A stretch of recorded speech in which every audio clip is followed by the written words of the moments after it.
اعظم نظر کرم خدا را میرا خالق سب. بسم اللہ الرحمن الرحیم وصلی اللہ تعالی علی نبینا الکریم وعلی آلہ الطاہرین وصحبہ اجمعین. دین کا پرچم، فیض کا سنگم، درد کا مرہم غوث الاعظم. دین کا پرچم، فیض کا سنگم، درد کا مرہم غوث الاعظم.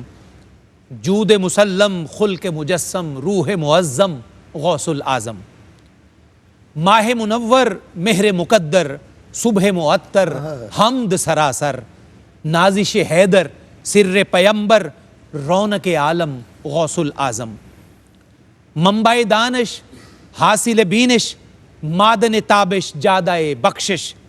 لب کی جنبش، لطف کی بارش، برس پیہم غوث الاعظم. آپ کی محفل، حسن کی منزل، عالم و عامل جس میں شامل، جملہ انادل آپ کے نغمے گائیں دم دم غوث الاعظم.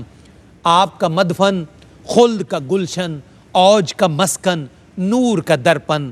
آپ کا قلب کی دھڑکن آپ کے در پر پائی منظم غوث الاعظم. غوث الاعظم. زہرا پاک کا صدقہ شاہا، ایک نظر ہو اس کی جانب. زہرا پاک کا صدقہ شاہا، ایک نظر ہو اس کی جانب. قاسم آیا لے کے سر خم، چشم پر نم غوث الاعظم. چشم پر نم غوث الاعظم. ناظرین مکرم، السلام علیکم ورحمۃ اللہ وبرکاتہ. پروگرام تبلیغ اسلام اور بزرگان دین کے ساتھ داتا کی نگری لاہور سے آپ کا میزبان صفدر علی محسن ARYQ TV پر حاضر خدمت ہے. آج اس سلسلے کا دوسرا پروگرام ہے جو آپ ملاحظہ فرما رہے ہیں. ربیع الثانی کی مبارک گھڑیوں میں حضور غوث اعظم الشیخ سید عبد القادر جیلانی رضی اللہ عنہ کی بارگاہ محبت میں ہدایہ نیاز اور محبت پیش کرنے کے لیے عشاق کی یہ محفل سجی ہے. عنوان اتنا نافع اور خوبصورت ہے جس سے ہمارے پورے معاشرے میں خیر کی دولت تقسیم ہو سکتی ہے. ہمارے اسلاف نے، ہمارے مشاہیر نے، ہمارے بزرگوں نے، اہل اللہ نے کس طرح دین ہم تک پہنچایا اور اس کے بعد ہماری ذمہ داریاں کیا ہیں. ہم کوشش کرتے ہیں ان پروگرامز میں ان چیزوں کا احاطہ کرنے کی. آئیے بڑھتے ہیں اپنے مہمانوں کے خیر مقدم کی جانب.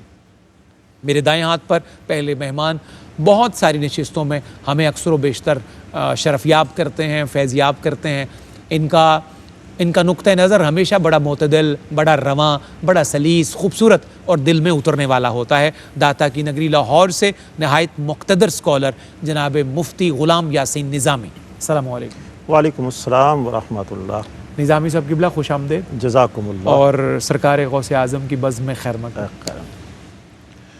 دوسری شخصیت عرض وطن کے نوجوان اسکالر ہیں، فاضل جلیل ہیں، عالم نبیل ہیں اور دنیاوی علوم پر بھی آپ کی نہایت گہری نظر ہے. دین کے بھی بہت اچھے طالب علم بھی، اور اس کے بعد سارا سلسلہ طے کرنے کے بعد بھی بہت اچھے انداز میں ایک ٹیچر کے طور پر، مینٹور کے طور پر اپنے تلامذہ کو اور اگلی نسل کی تربیت پر مامور ہیں. Head of Islamic studies Punjab group of colleges جناب پروفیسر تیمور فاروقی. السلام علیکم. وعلیکم السلام.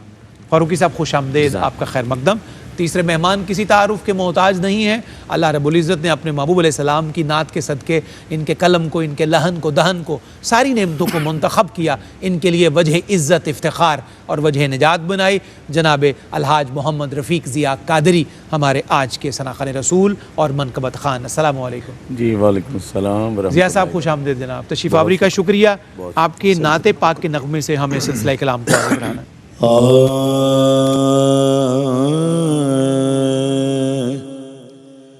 حضور میری تو ساری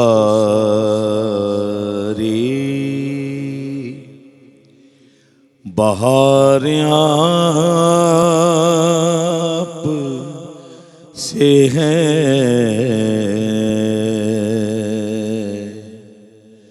میں بے قرار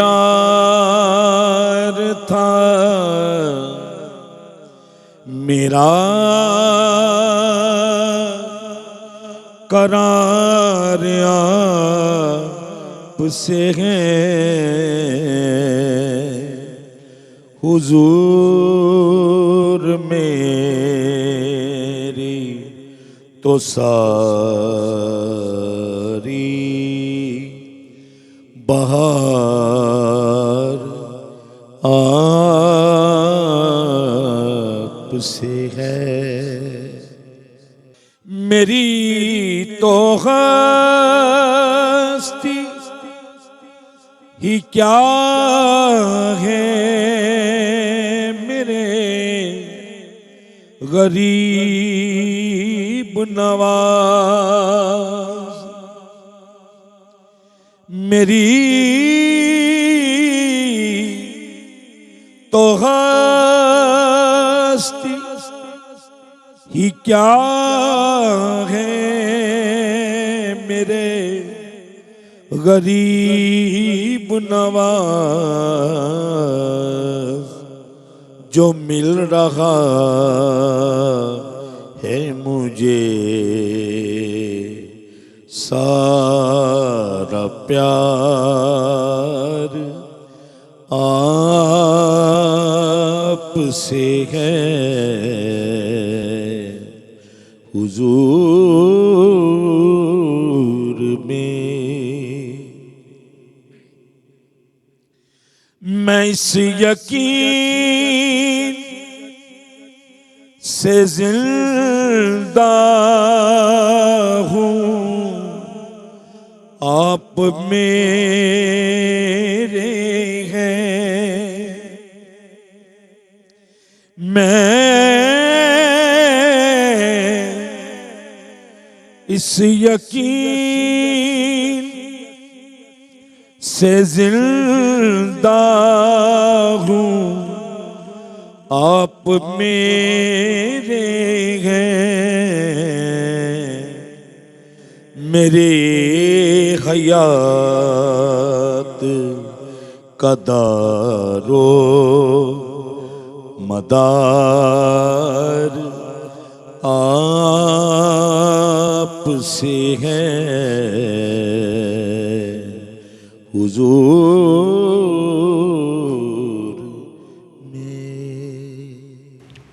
صاحب سبحان اللہ سبحان اللہ، اللہ کریم آپ کے قلم میں اور برکتیں عطا فرمائے۔ آمین۔ ناظرین مکرم، تبلیغ اسلام اور بزرگان دین آج دوسرا پروگرام آن ایئر ہے، اور ہمیں اللہ کے ان محبوب بندوں کی خدمات کا جائزہ لیتے ہوئے ان سے نور کشید کرنا ہے کہ اللہ نے انہیں کس طرح نوازا اور ان نوازشات کا سلسلہ ہم تک کیسے منتقل ہو سکتا ہے، یہ ہمارا مطمع نظر ہوگا آج کی اس گفتگو میں۔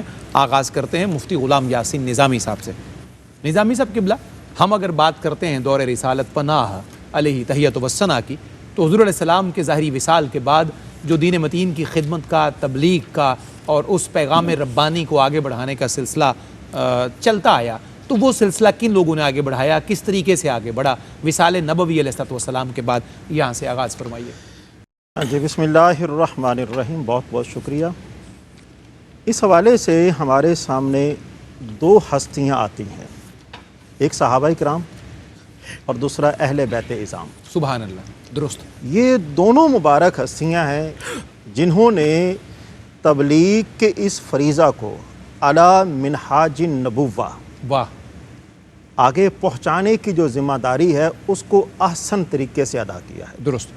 اس میں جان کی قربانی آئی ہے، پیچھے نہیں ہٹے، مال کی قربانی آئی ہے، پیچھے نہیں رہے، گھر بار چھوڑنا پڑا، پیچھے نہیں رہے، اپنی آل اولاد کو اس تبلیغ کے لیے قربان کرنا پڑا تو پیچھے نہیں ہٹے ہیں۔ اللہ اکبر کبیر۔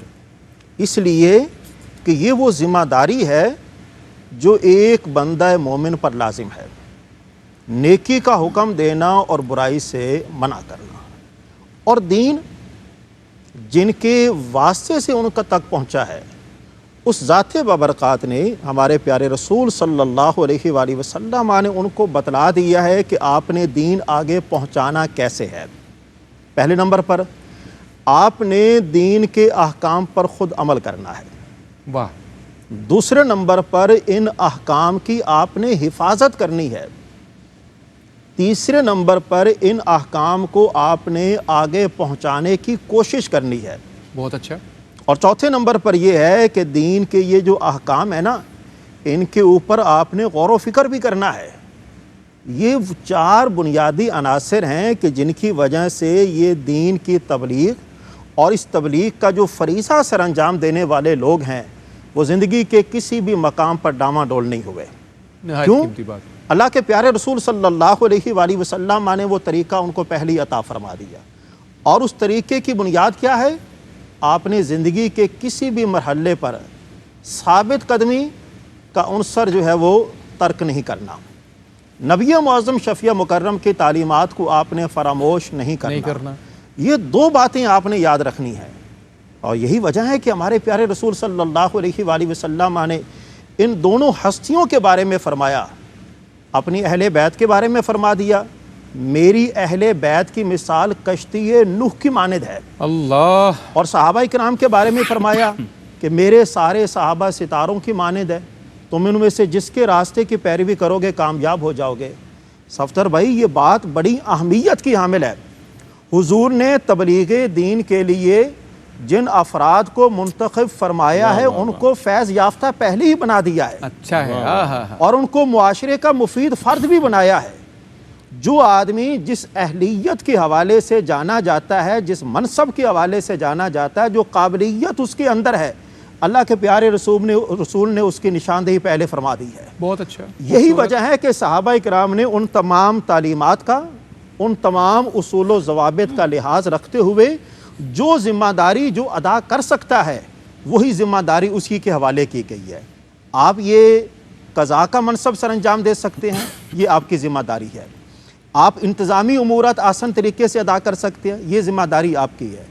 اور یہاں پر ہمیں اس بات کو بھی فراموش نہیں کرنا چاہیے، اس ذمہ داری کے اندر صرف صحابہ کرام اور اہل بیت اعظام نہیں ہے، بلکہ مردوں کے ساتھ ساتھ خواتین بھی شامل ہیں کہ جنہوں نے اس ذمہ داری کو احسن طریقے سے پہنچایا ہے۔ مرد کے شانہ بشانہ کھڑی ہونے والی جو دوسری ہستی ہے وہ ہماری ماؤں، بہنوں اور بیٹیوں کی ہستی ہے۔ جنگ کا میدان ہو تو جنگ کے میدان میں ان کے پشت پر دستے شفقت رکھنے والے اور ان کی حوصلہ افزائی کرنے والے وہی ہماری مائیں، بہنیں اور بیٹیاں ہیں۔ نبی معظم شفیع مکرم صلی اللہ علیہ وآلہ وسلم نے ہماری ان ماؤں کے گھروں کو دین کا مرکز بھی بنایا ہے، شفا کا مرکز بھی بنایا ہے اور خدمت کا مرکز بھی بنایا ہے۔ یہی وجہ ہے کہ جو ان مراکز سے ہو کر جاتے ہیں وہ معاشرے کا ایک مفید فرد بن کر جاتے ہیں۔ ہمارے پیارے رسول کا فرمانا ہے، بہترین شخص وہ ہے کہ جس کا وجود دوسروں کے لیے نفع کا باعث ہے۔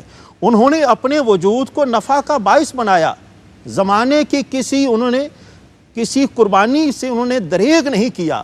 جب بھی بات آئی ہے دین اسلام کی، ہمیشہ وہ دین اسلام کی تعلیمات کو سر بلند کرنے کے لیے صف اول میں کھڑے رہے ہیں۔ بہت شکریہ، خوبصورت آغاز آپ نے فراہم کر دیا نظامی صاحب ہمیں۔ میں جناب پروفیسر تیمور فاروقی صاحب کی خدمت میں سوال عرض کیے دیتا ہوں، اس کے بعد ہمیں وقفے کی طرف بڑھنا ہے ناظرین، اور جواب کا طالب ہوں گا میں وقفے کے بعد۔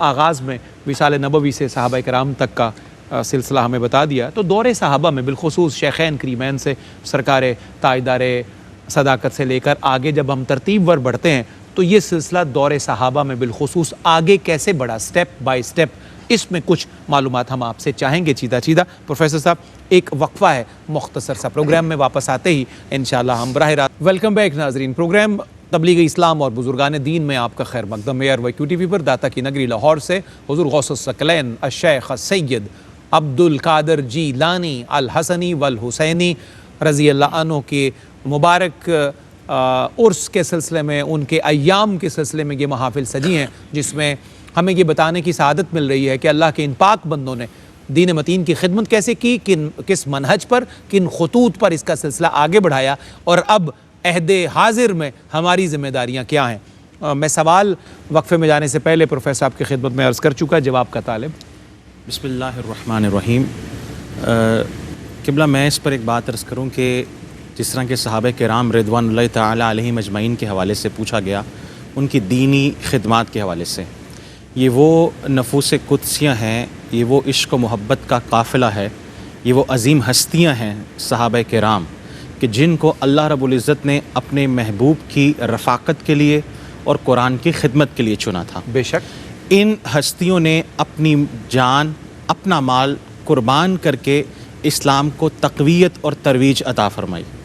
یہی وہ ہستیاں ہیں جنہوں نے اسلام کو، دین مبین کو عرب کے خیموں سے نکال کر روم اور ایران کے محلات تک پہنچا دیا. درست. رسالت مآب صلی اللہ علیہ وسلم کے وصال مقدس کے بعد یہ ذمہ داری جو تبلیغ کی تھی وہ خلفۂ راشدین پر آ پڑی. اب اس میں جو بھی صف اول میں ہمیں جو شخصیت نظر آتی ہے خلیفۃ المسلمین امیر المومنین خلیفہ اول حضرت ابوبکر صدیق رضی اللہ تعالیٰ عنہ. بے شک. آپ دیکھیں کہ ان کی شخصیت نبی علیہ السلام کی زندگی میں دیکھیں. میں صفدر صاحب اس پر ایک بات عرض کروں کہ درجنوں صحابہ کرام تھے جنہوں نے حضرت ابوبکر صدیق کی بدولت اسلام قبول کیا تھا. بالکل صحیح. ان میں سے ایک نام حضرت عثمان ابن عفان کا بھی ہے. بے شک. وہ شخصیت کہ جب خلیفۃ المسلمین بنتے ہیں، خلافت کے تخت پر متمکن ہوتے ہیں، تو کتنے چیلنجز ہیں جو ان کو فیس کرنے پڑتے ہیں.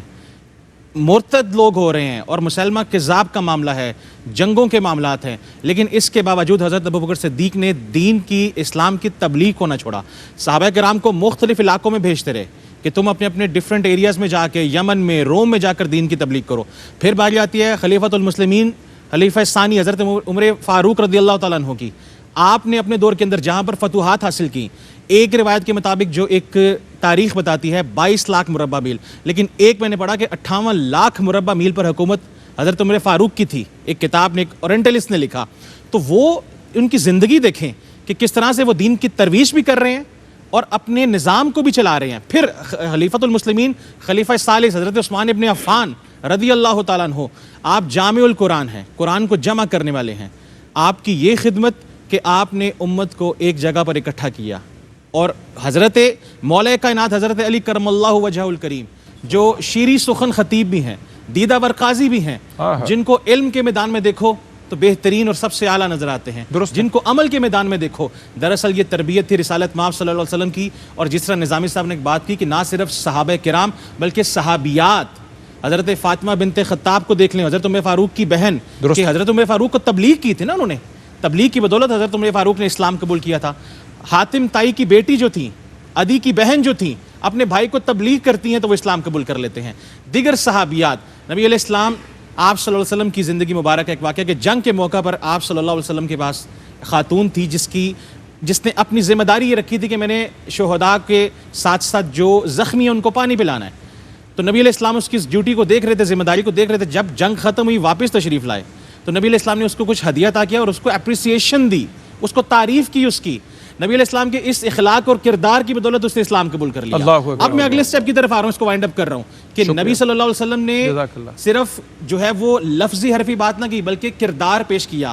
یہ وہی کردار تھا کہ عرب والے ساری زندگی ڈھونڈتے رہے کہ ہمیں کوئی ایک عیب ملے ذات محمد کے اندر، اور بالآخر دانتوں کی نیچے انگلی دے کر انہوں نے کہا تھا کہ اگر محمد اتنا بے عیب ہے تو محمد کا رب کتنا بے عیب ہوگا. رسول اللہ صلی اللہ علیہ وسلم کی سیرت تھی جو آپ کے صحابہ کرام رضوان اللہ تعالیٰ علیہم اجمعین کی ذات کے اندر بھی ہمیں نظر آتی ہے. کردار، نرمی، اخلاق کی وہ بلندی جو حضور نے ان کی تربیت کی تھی. آج کے مبلغین کو ضرورت ہے کہ اگر وہ تبلیغ کے رستے پر ہیں، اپنی حکمت کے ساتھ اور نرم زبان کے ساتھ، کشادہ دل کے ساتھ، اعلیٰ ظرفی کے ساتھ، خندہ بچھانے کے ساتھ وہ اسلام کی تبلیغ کریں.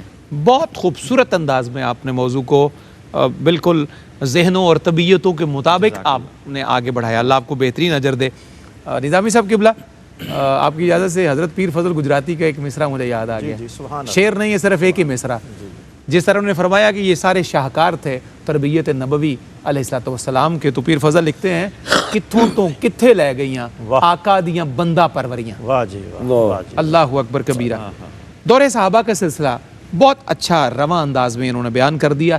ہم اگلے درجے میں آتے ہیں، تاریخ اسلام کے تیسرے درجے میں آتے ہیں. تو پھر تابعین اور اتباع تابعین کا دور شروع ہو جاتا ہے. ان نفوس قدسیہ نے بھی اپنے حصے کا کام نہایت اچھا کیا. تاریخ کے دامن میں جھومر کی طرح وہ آج بھی فروزہ ہیں.